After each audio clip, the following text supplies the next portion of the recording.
Hello, hello.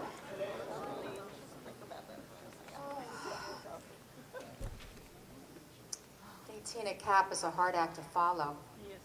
I don't want to go after Tina next time. I want to go first. Oh my gosh, welcome everybody. Thank you so much for being here and giving us a chance to share a few messages with you all. The first thing that comes to mind, and has been coming to mind, weeks leading up to this event, when I knew I had to get up here for a few minutes, is being an entrepreneur is not for the faint of heart, is it? It takes a lot of strength and perseverance and guts and determination and many, many other things to really fill these shoes, doesn't it? It's not an always easy ride, is it? There are peaks and there are valleys all along the way. Many of us think that we're going to make it and we're there and we stay, and that's just simply not so. You're never done growing, you're never done learning, because you always need to change and adjust, 20 years ago when we got into this business, we kind of a small goal, I guess at the time it was, looking back now, but at the time it was big. We just simply wanted to make enough money so I could be a stay-at-home mom. That was it. And this seemed to be the vehicle to do it, so I was all in. Now, of course, my kids are 22 and 18, so I don't need to make money to be a stay-at-home mom anymore. Our goals have changed. So that's my point, you need to constantly readjust and change and grow and think and dig deep and constantly readjust your mission, because it will constantly change, and you need to change with it, or you will be lost. I think for me, especially I think at the age I am now, and many of you around my age might understand this, you get more emotional and more attached, and more when people share their stories or you see their struggles without them even telling you. It's so painful. So painful. We have so many people in this room that have been here for many, many years with us, and they have not filled those shoes they're meant to fill. And I know it's rough, and I want to do it for them. We have people on our team that I know they're sacrificing everything to be here. And it breaks my heart because it's not happening fast enough for them, or the pain along the way is taking them down. And I can't even tell you how painful that is, because I know I can't do it for them. And I know we can't fix it. If only there was a way to fix it, right? I wish there was one answer. I wish when someone asked me, how did you guys become CEO? I can say, oh, well, this is how. Here, go do it. But it's just simply not that simple, is it? Or all of us would do it. I really, really think it's a series of many, many things. I believe our challenge is finding out what those things are, and it's not easy to find out, is it?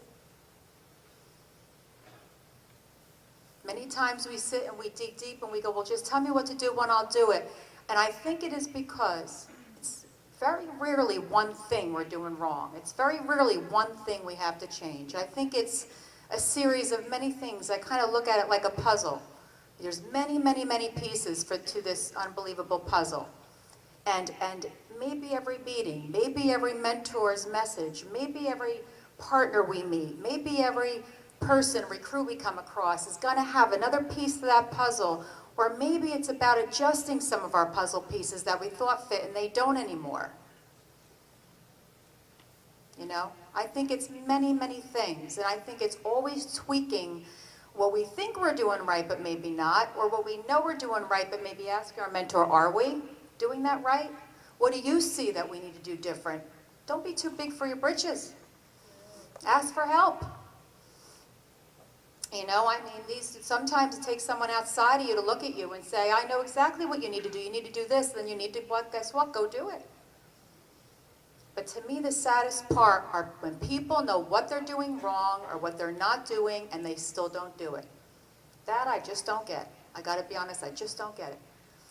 Being a partner, you get other partners that come to you all the time, and they tell you, cry to you, we're losing our home. I'm trying to be supportive, but my husband's not doing it. I don't know why he seems to work so hard. Or, I'm having a hard time here being supportive. And then I really, really wish that I could have that answer, but you know what? I know they got to take this journey and they got to figure it out. And that is the most challenging part. That is the most challenging part. You know, I would say that this business is a combination, and all these unbelievable leaders here that I just honestly feel so blessed to be able to call friends. Like, if I was not even in this business and they just got to be my friends, boy, would I be a happy girl. But fortunate for me, they're my buddies. But they have challenges too. You know what they do? But you know what they all have in common? They keep their emotions in check.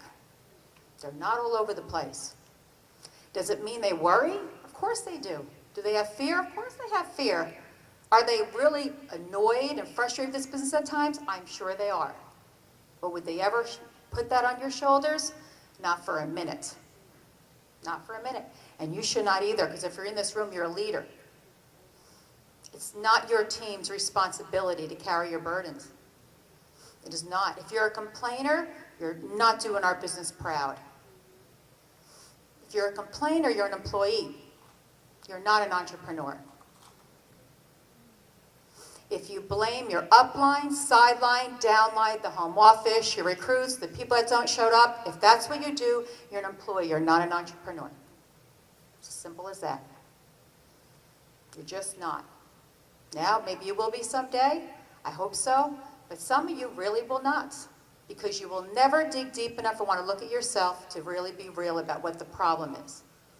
And I think people who are entrepreneurs, I believe people who are ready to fill these big shoes like these leaders have filled, they dig deep all the time and they don't stop. And they're not too big for their britches, and they're not too proud to admit when they got to adjust. And they're not above it all. We are all in this same boat, all the time. You know, really. You know, I'm not following my notes because I put on my glasses to do it. I just don't want to miss some points that I wrote down. You know what? Being an entrepreneur, what Mike and I did 20 years ago, the very first thing we did that I would say is the number one key is we took full ownership of this business. Entrepreneurs take full ownership all the time of everything. We did not expect anything from anybody. Nothing. No one took care of an office for us. We didn't pay people to come and do things. We just forged ahead and we did it. And if anybody did us a favor, if anybody came to speak to our team, and we were like maybe 10 people, if anybody gave us a great message on stage like this, we were grateful, but we never expected it. We didn't. We just simply did it. I hope you're doing the same. Because I see these days, all these years later, everything that's laid out for all of us in our offices with the unbelievable EC classes and able to tie into offices everywhere. We did not have that all those years ago. And I really feel bad that you guys have it as easy as you do now, because you'll never really appreciate it like I do. Please don't take that for granted. Please don't ever take that for granted.